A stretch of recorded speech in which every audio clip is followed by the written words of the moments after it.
últimos tiempos. Estamos estudiando acerca de los eventos presentes y futuros de los últimos tiempos.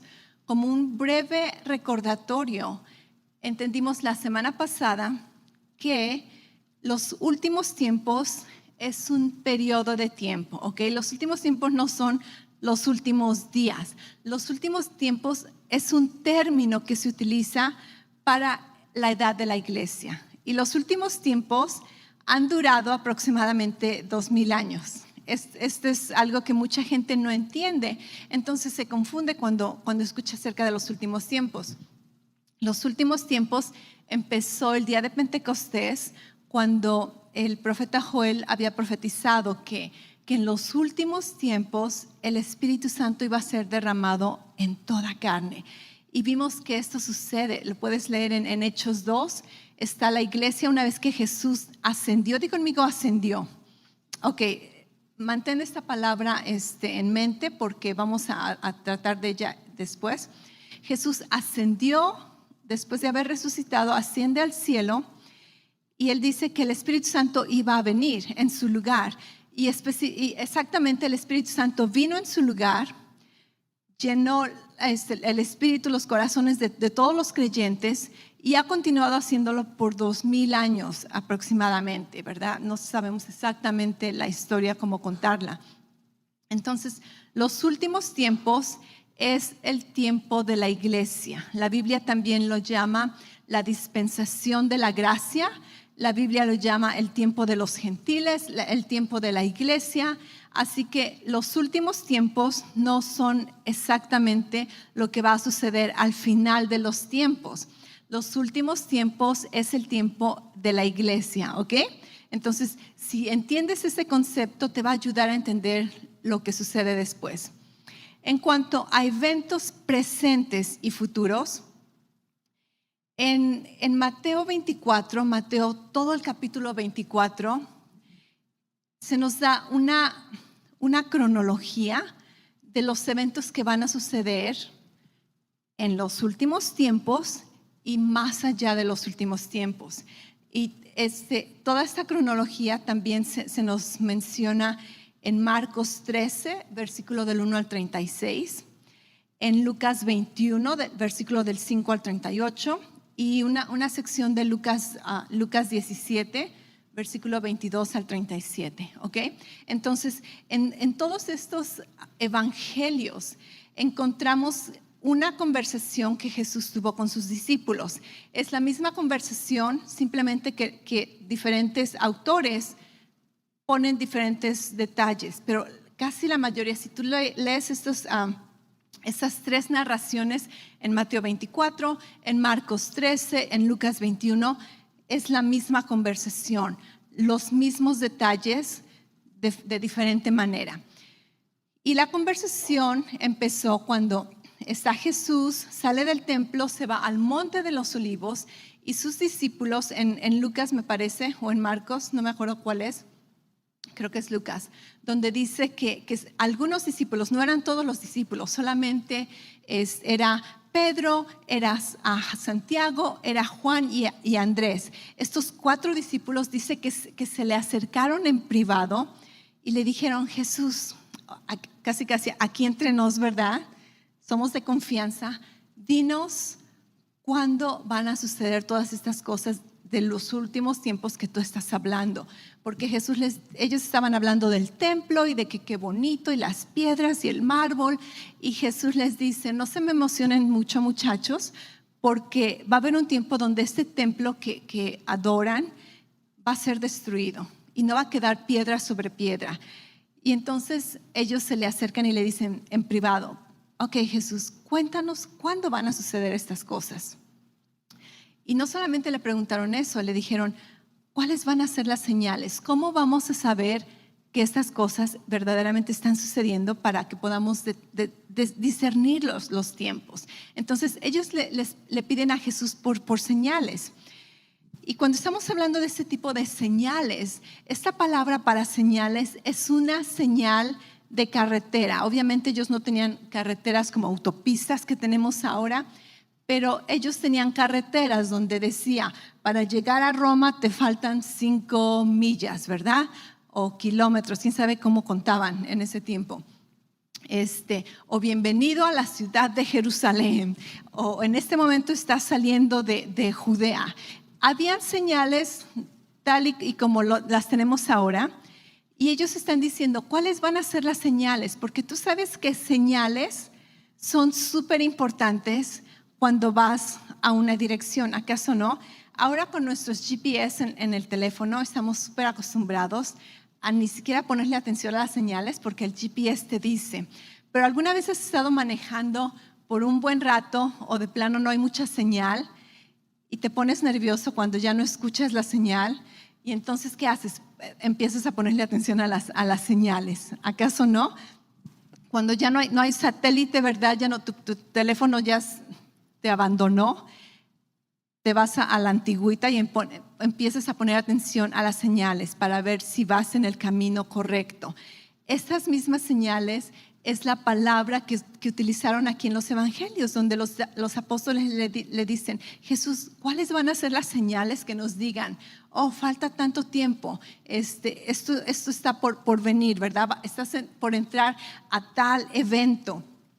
Y estas señales nos van a preparar. Di conmigo preparar. Preparar. Estas señales no son para asustarnos. Jesús dijo a sus discípulos, cuídense de no alarmarse. Les voy a dar unas señales. Les voy a decir cosas que pudieran alarmarte, pero la razón por la que te las estoy diciendo es para que cuando sucedan no te alarmes, para que estés preparado. Y lamentablemente mucha gente utiliza este tipo de enseñanzas, de predicaciones o simplemente leen la Biblia y se asustan y manipulan a las personas con temor cuando la palabra de Dios nunca nos alimenta nuestro temor. La palabra de Dios alimenta nuestra fe, ¿ok?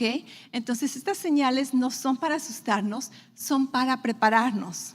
¿Sabías que el salir a la calle como un niño pequeño es una cosa horrible, horrenda? Hay tanto peligro. Imagínate un niño de 3, 4 años que salga a la calle. Dime si no es un mundo peligroso para un niño de 3 y de 4 años. Está expuesto a tanto peligro, con carros, con extraños. Pero ¿por qué para nosotros no es un mundo tan peligroso y tan aterrador?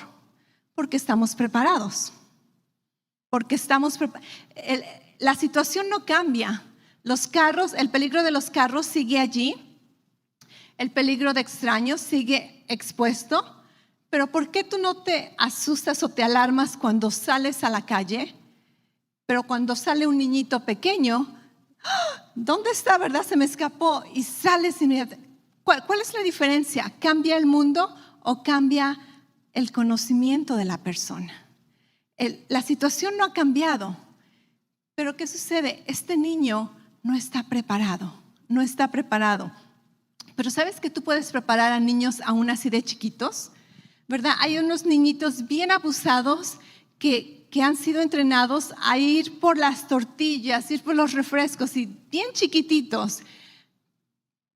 ¿Qué pasó con el peligro? ¿Acaso ellos ya no tienen peligro? No, simplemente están preparados. ¿Ok? Entonces las señales que Jesús nos dio son para prepararnos. El peligro no va a cambiar, la situación va a estar allí, pero nuestro corazón va a estar descansando porque sabemos que, ok, Dios me advirtió de esto, sé lo que tengo que hacer, sé a qué poner atención, sé qué necesito ignorar, sé para dónde debo de avanzar, ¿ok? Entonces vamos a ver algunas de estas señales porque no lo vamos a leer así completamente de detalle. En Mateo 24, versículo 3, Jesús dice, la primera señal, cuídate de que nadie los engañe, que nadie los engañe. Y esta palabra engañar no es una palabra de como te hago tranza, te estoy engañando. Esa palabra engañar significa un extravío moral, ¿ok? Y aquí vamos a empezar a notar que estos eventos como que están sucediendo en nuestros tiempos, ¿ok? Esta palabra engaño, donde Jesús dice, cuídate que nadie te engañe, cuídate que nadie te haga que te extravíes moralmente, cuídate que nadie te haga que te pierdas. La ilustración para esta palabra en griego es, porque en el griego y en el hebreo las palabras como que significan una imagen, una figura. Y esta palabra engaño significa un animal que se pierde y que ya no regresa a casa, se pierde completamente. Y aquí Jesús les dice, la primera señal es que va a haber un engaño masivo. Y este engaño se está refiriendo a que la gente va a empezar a perder el sentido común. Va a empezar a olvidarse de principios morales, de principios bíblicos, de todo lo que conocemos como estándares. Las personas se van a alejar de ellos, se van a perder de este camino. Y eventualmente vamos a entender por qué tiene que suceder esto. Pero Jesús les dice, cuídense que nadie los engañe. En otras palabras, va a haber engaño, va a haber error, va a haber delirio, va a haber equivocaciones en la manera de pensar. Y este tiene que ver con la sociedad donde va a ser tan extraviada de lo que es la verdad, que van a empezar a querer cambiar los estándares que hemos conocido por muchos años. ¿Por qué? Porque el mundo tiene que cambiar para que empecemos la nueva era que está por venir. Y la única manera de cambiar a la nueva era es deshacernos de todo lo que conocemos como ahorita.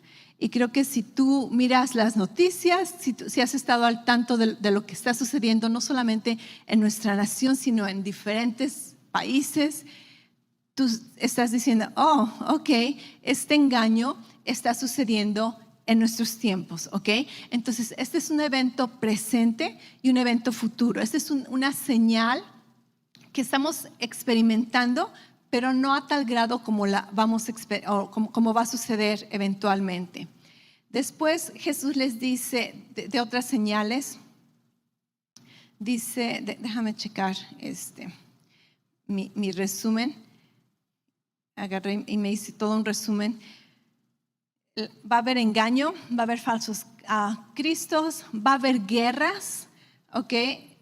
Dice, va a haber guerras y obviamente esto no nos extraña mucho. Guerra significa, ya se me perdieron mis notas. Ok, guerra significa peleas, disputas, conflictos, riñas. ¿Suena familiar? Guerras, no estamos hablando necesariamente de una guerra mundial o entre naciones. Esta palabra guerras tiene que ver con peleas, con disputas, con conflictos, con riñas. Solamente miramos a nuestro alrededor, ¿verdad? Está sucediendo y esas señales no son nuevas. Esas señales han sucedido desde que Jesús abandonó la tierra, pero ahora están sucediendo con más frecuencia, con más intensidad, con más descaro, ¿cierto? Y vamos a ver por qué. Después, otra señal, versículo 7, después Jesús dice, cuidado, no dejes que esto te turba. Después dice, nación se levantará contra nación. ¿Sabes lo que esta palabra nación en el griego significa? Etnos. Es la palabra griega etnos y significa grupos étnicos, razas. Dice, grupos étnicos se levantarán en contra de grupos étnicos. ¿Suena familiar? Tribus en contra de tribus. Grupos de personas o razas en contra de grupos de personas. Creo que esta es una señal que podemos leerla y decir, ok, estamos en el camino, estamos en este camino profético, ok. Después dice reinos, reino en contra de reino. Esta palabra reino es la palabra que tiene que ver con un dominio o con un tipo de gobierno. Entonces, tipos de gobiernos van a levantarse en contra de otros tipos de gobierno. Y les digo, estas cosas no son nuevas, han existido en toda nuestra historia. La diferencia es de que están sucediendo con más intensidad, con más efecto, causando más engaño y verdaderamente sacudiendo la sociedad. Después dice otro tipo de señal, van a ser pestes, enfermedades contagiosas y graves que causan gran mortandad y plagas. ¿Ok? Otra vez, ha habido pestes en todas nuestras vidas, en la historia, pero en esta ocasión van a haber más. Y dice, no solamente una, más. No te turbes, Jesús nos está advirtiendo, quiere que nos preparemos. Esta pandemia no va a ser la única que tú escuches en tu vida. Prepárate porque vienen más. Y si estás pensando en quedarte en tu casa encerrado hasta que el virus desaparezca, déjame darte unas malas noticias. El virus no va a desaparecer, pero tu sistema inmune puede levantarse y vencerlo. Amén. Ahora, si necesitas quedarte en casa, quédate en casa, no hay condenación. Pero si tú sabes que lo estás haciendo solamente por temor, el día de hoy con todo el amor te digo, deshazte del temor y empieza a vivir la vida que Dios determinó que vivieras en estos tiempos. Porque no podemos vivir encerrados en nuestras casas por temor a una enfermedad. Esto no es la voluntad de Dios para nuestras vidas. Él nos dio su poder, su autoridad. Tenemos la autoridad del nombre de Jesús, que es un nombre sobre todo nombre. Amén. Pondrán las manos sobre los enfermos y sanarán. Amén. Así que pandemias las van a seguir habiendo. Y tal como todas las señales, con más intensidad, con más frecuencia. Va a haber hambres.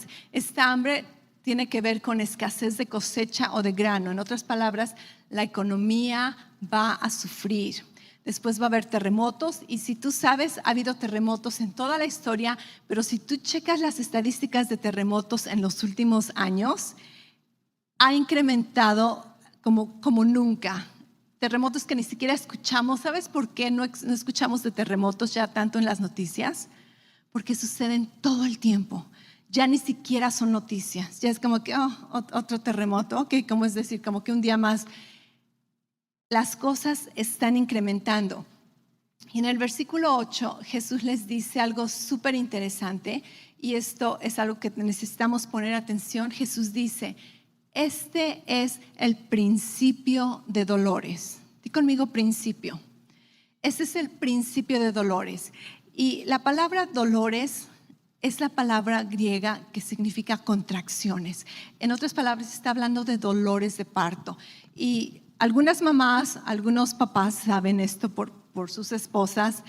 Si tú sabes un poquito acerca de dar a luz a un bebé, tú sabes que el cuerpo empieza a tener contracciones. Cuando la mujer ya está lista para dar a luz a ese bebé, el cuerpo empieza a tener contracciones. Pero ¿sabes que algunas contracciones vienen como unas semanas antes? Y es solamente como un ensayo. El cuerpo está como que ensayando, ok, así va a ser la cosa. Y después se va. Y después vienen otro tipo de contracciones. Y después desaparecen. Y cuando ya se va a acercar la hora del nacimiento, las contracciones vienen, ¿verdad? Primero cada 10 minutos. Después cada 7 minutos, después cada 5 minutos, después cada 3 minutos. Y es cuando corres a la emergencia, ¿verdad? O al doctor. ¿Por qué?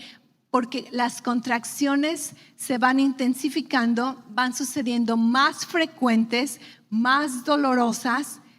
¿Y qué sucede? Estás a punto de dar a luz a una nueva vida.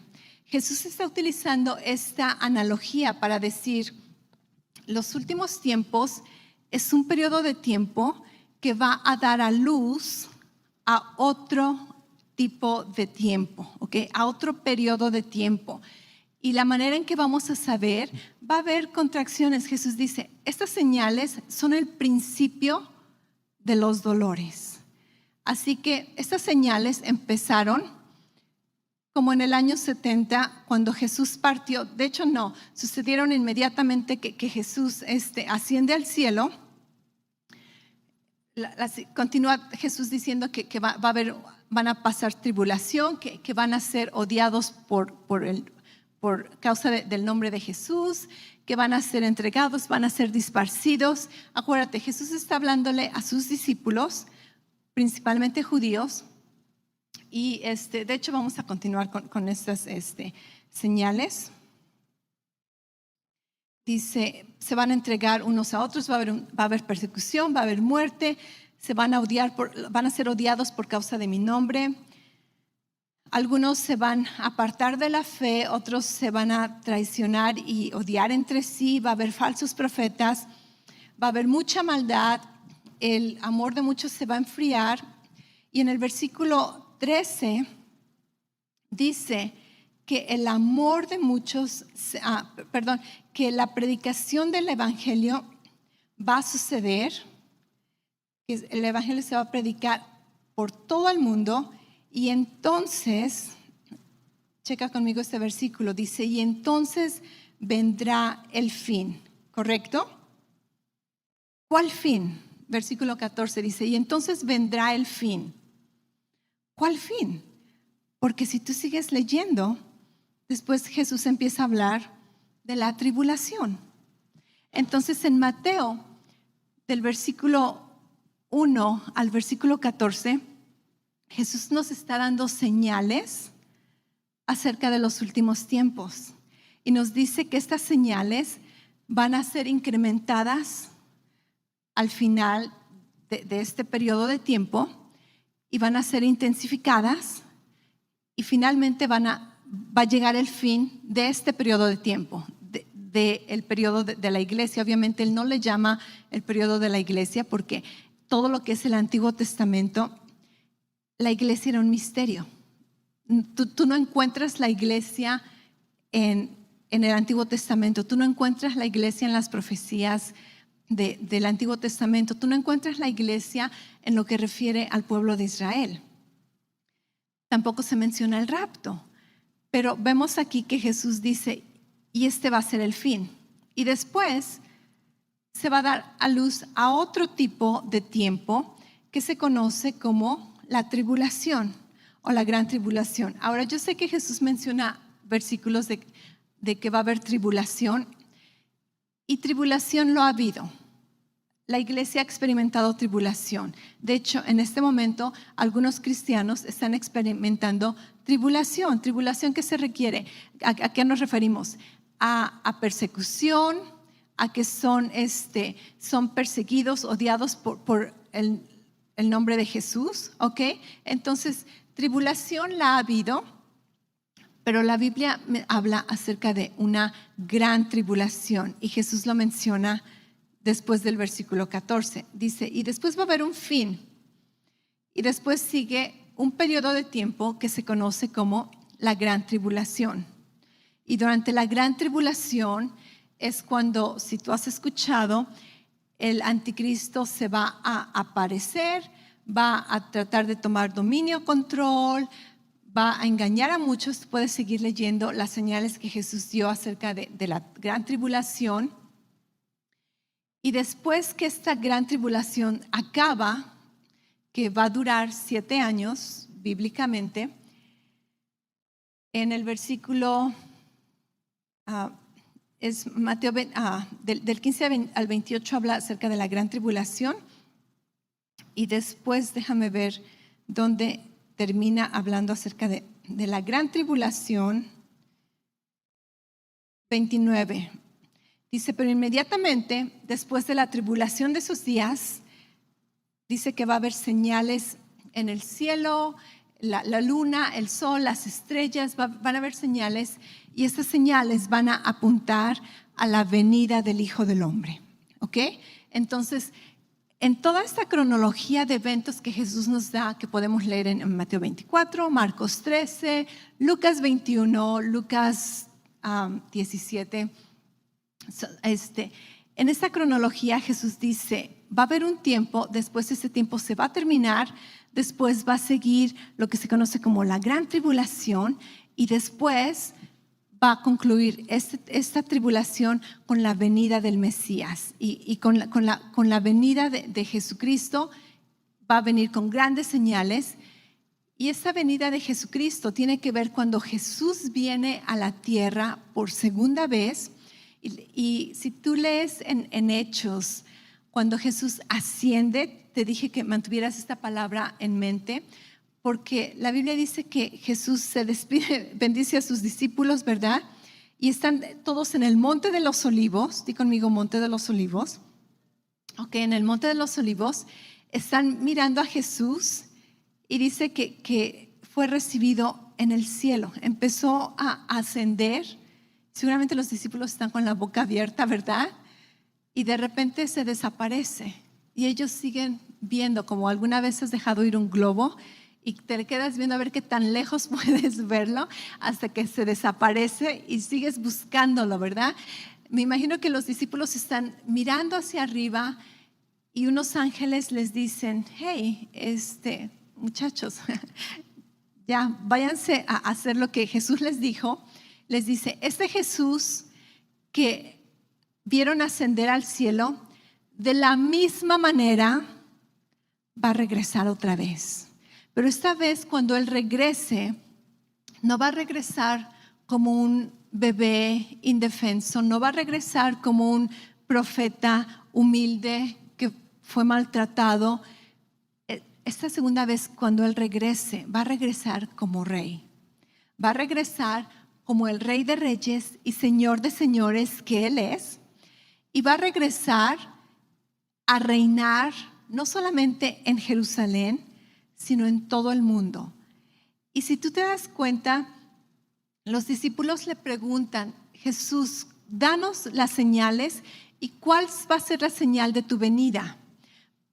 Yo me pregunto, ¿por qué le preguntaron la señal de tu venida? Jesús está con ellos, ¿por qué tiene que venir?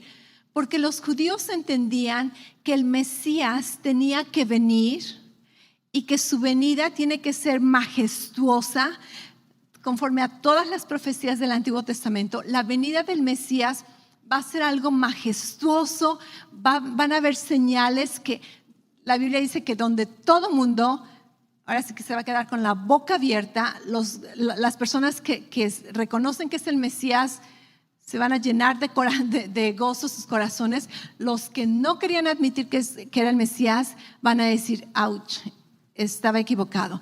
Y va a ser algo magnífico, va a ser algo que no tenemos idea. Lo máximo que te puedas imaginar de gloria, poder y majestad, así va a ser la venida del Mesías. ¿Ok? Entonces, todo esto los discípulos lo conocían. Son profecías que ellos han escuchado toda su vida. El pueblo de Israel esperaba ese tipo de Mesías y ese tipo de Mesías que iba a establecer un reino de justicia, un reino de verdad. Y algo súper interesante es de que es por ello que muchas personas no podían aceptar que Jesús era el Mesías, porque no coincidía con lo que ellos sabían acerca del Mesías. Veían a Jesús, ¿verdad?, en medio de la gente enferma y sanándolos y con los pecadores, y ellos decían, no, el Mesías va a venir con toda su gloria y majestad. Entonces es entendible que estas personas no entendían. Y ahí está una de las claves que estudiamos la semana anterior, acerca del misterio, acerca del tiempo de la iglesia, donde si tú no conoces que hay esta pausa en el tiempo, entonces te confundes, entonces las cosas no concuerdan. ¿Por qué? Porque hay muchas profecías que Jesús vino a cumplir y las dejó a medias. y pareciera que no hay una pausa. Si tú lees profecías, por ejemplo, hay una profecía en Isaías 61, donde dice que el Mesías va a venir y que el Espíritu del Señor va a estar sobre él y que lo va a ungir para sanar a enfermos y para dar vista a los ciegos y para proclamar el año favorable del Señor. Y después termina esa profecía diciendo, y para traer la venganza de Dios y el juicio de Dios. Y la Biblia dice que cuando Jesús cumplió esta profecía, él estaba en el templo, fue a leer esta profecía, empezó a leerla y no la leyó completa. No leyó la última parte donde dice, y voy a traer juicio y voy a traer la venganza de Dios. ¿Por qué? Porque faltaba esa pausa que es la iglesia. ¿Te acuerdas que vimos que, por ejemplo, cuando un partido de fútbol aparentemente dura 45 minutos, ¿ok? Un tiempo, pero en realidad nunca duran 45 minutos, porque el árbitro pone una pausa cuando va a haber un cambio, cuando alguien se lastima, y en realidad el juego dura más, pero en cuanto en el tiempo, en el timer, en el reloj del árbitro, no, duró 45 minutos. ¿Todos me entienden? ¿Se acuerdan de esa analogía? Ok, entonces el tiempo de Israel está marcado, pero hubo una pausa en ese reloj. Hay un versículo en Romanos 11, 25 me parece que dice que el tiempo de Israel ha sido parado y que ellos están experimentando una ceguera temporal hasta que se cumpla el tiempo de los gentiles. En otras palabras, hay una pausa en el reloj de Israel para el tiempo de la iglesia. Y una vez que la iglesia, su tiempo se le acabe, la Biblia dice que vamos a ser tomados. Vamos a ser tomados y el reloj va a continuar. Una vez que el tiempo concluya para el evangelio se predica, no, la Biblia no dice que todos van a ser salvos. El evangelio se va a predicar en todo el mundo. Va a llegar un momento donde Dios dice, ok, el tiempo de la iglesia se acaba. Es el final de los últimos tiempos. Sucede lo que se conoce como el rapto y entonces empieza lo que se conoce como la gran tribulación, ¿ok? Algo que muchas personas se confunden, aun cuando lees todo este capítulo de Mateo 24, mucha gente se confunde. ¿Sabías que en Mateo 24 el rapto no se menciona para nada? No se menciona. Hay una parte donde dice que dos van a estar en el campo y uno será quitado y el otro será dejado. Mucha gente se confunde y piensa que ahí tiene que ver con el rapto. Eso no tiene que ver con el rapto y lo vamos a estudiar la semana que viene, ¿ok? Pero en todo este capítulo el rapto no se menciona. ¿Por qué? Porque era un misterio, porque el misterio fue revelado hasta que Jesús asciende al cielo. Pero algo que sí quiero que sepan en cuanto al rapto, ¿ok? La palabra rapto no existe en la iglesia, en la Biblia. Wow, la palabra rapto no existe en la Biblia, pero es una traducción de la palabra latín, de la palabra griega, que significa arrebatamiento, ¿ok? Entonces, sí, mucha gente argumenta, el rapto no es bíblico. La palabra rapto no está en la Biblia, es simplemente traducción de traducción. Pero lo que sí está en la Biblia es el concepto del rapto. Va a haber un arrebatamiento de la iglesia. Y así como sabías que la palabra Trinidad tampoco existe en la Biblia, pero creemos en lo que es la Trinidad, ¿verdad? Entendemos el concepto. La palabra hijo pródigo tampoco existe en la Biblia, pero todos hemos escuchado la parábola del hijo pródigo, ¿ok? Entonces, solamente porque un término no es bíblico, no significa que todo el concepto o el entendimiento que tenemos de ello no existe. ¿Dónde encajamos nosotros? Entendemos que la iglesia ha sido parte de estas señales de los últimos tiempos, aún las estamos viendo, podemos testificar de ellas como nunca antes. Muchos de nosotros nos estamos tristemente acostumbrando a estas noticias y ya ni siquiera nos alarman, ya ni siquiera son noticias, es como que nuestro pan de cada día.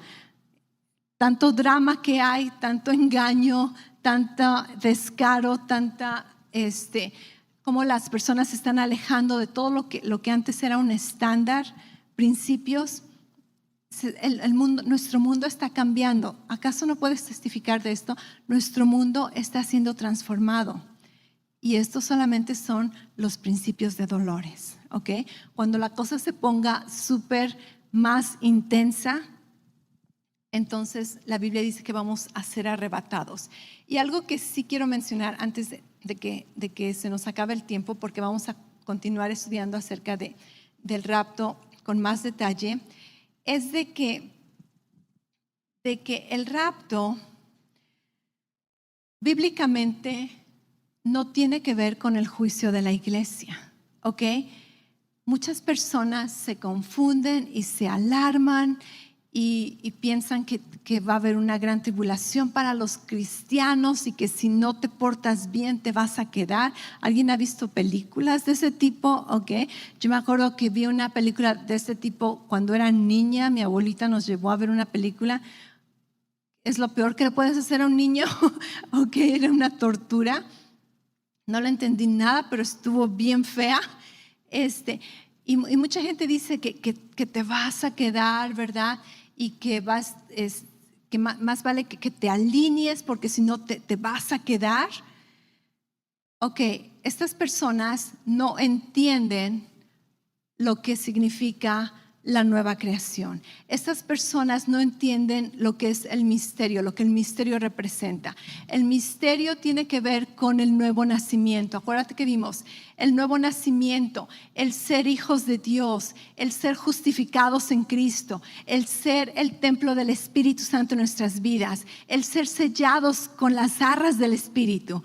La iglesia no necesita ser juzgada en el rapto. El rapto no es para ver quién se va y quién se queda en cuanto a la iglesia. Si tú eres iglesia, tú te vas, casi lo quieras o no. ¿Sabías que esta palabra rapto significa un arrebatamiento violento? En otras palabras, en el momento que confiesas a Jesús como tu Señor y Salvador, tienes tu ticket para el rapto, a menos que Jesús a menos que mueras antes, ¿verdad? Entonces, no te tienes que preocupar del rapto. Pero el rapto no tiene que ver con el juicio de la iglesia. Porque aún en la tribulación, supongamos, ok, la tribulación es para cristianos. ¿Sabías que la tribulación no tiene nada que ver con purificar a las personas? La gente va a ser salva durante la tribulación simplemente en creer en Jesucristo. No tiene nada que ver con moral, no tiene nada que ver con acciones. ¿Por qué? Porque la salvación nunca tiene que ver con acciones. Por gracia somos salvos por medio de la fe. Y esto no de vosotros, es un don de Dios, no por obras para que nadie se gloríe. Amén. Nosotros fuimos salvos por medio de la fe en Jesucristo, por la gracia de Dios. No por lo que hemos hecho. ¿Sabías que no existe una iglesia perfecta? Y si la hubiera, en el momento que llegaras, ya no sería perfecta. No te aceptarían. Qué bueno que no hay una iglesia perfecta. Si no, ninguno de nosotros podría ser parte de esa iglesia. Pero cuando lleguemos a la presencia de Dios y nuestras vidas sean transformadas, glorificadas, entonces la iglesia va a ser perfecta. Jesús no va a venir por una iglesia perfecta, sin mancha o sin arruga o cosa semejante. Este es un versículo mal utilizado en Efesios 5, 25 al 27. La Biblia dice que Cristo murió por su iglesia para presentársela a sí mismo, una iglesia santa. Y que esta iglesia ha sido santificada por su muerte y ha sido purificada por la palabra de Dios. Y dice que ahora esta iglesia va a ser presentada a Jesús. Jesús se va a presentar a esta iglesia pura, santa, sin mancha, sin arruga. Pero ¿cómo sucedió esta purificación? ¿Por nuestras obras o por hacer algo de nuestra parte? No, por su muerte. Está súper claro, dice que con su muerte nos purificó, con su muerte nos santificó. El rapto no tiene nada que ver con quién se va y quién se queda. Si tú eres creyente, nacido de nuevo de Jesucristo, el rapto es para ti. Hay otro versículo que mucha gente no entiende y utilizan mal acerca del rapto, y tiene que ver con que tienes que ser purificado, y entonces muchos se van a quedar a la tribulación para ser purificados. ¿Sabías que Dios no está en el negocio de purificar?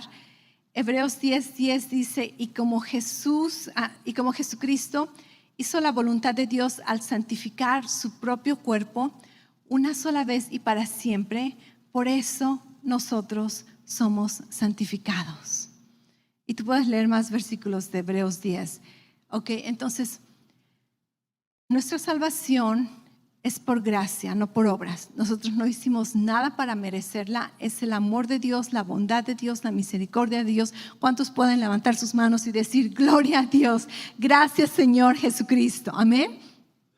Entonces, que si te quedas, te vas, esto no tiene nada que ver con la iglesia. El rapto no se trata de juzgar a la iglesia. El rapto es una misión de liberación.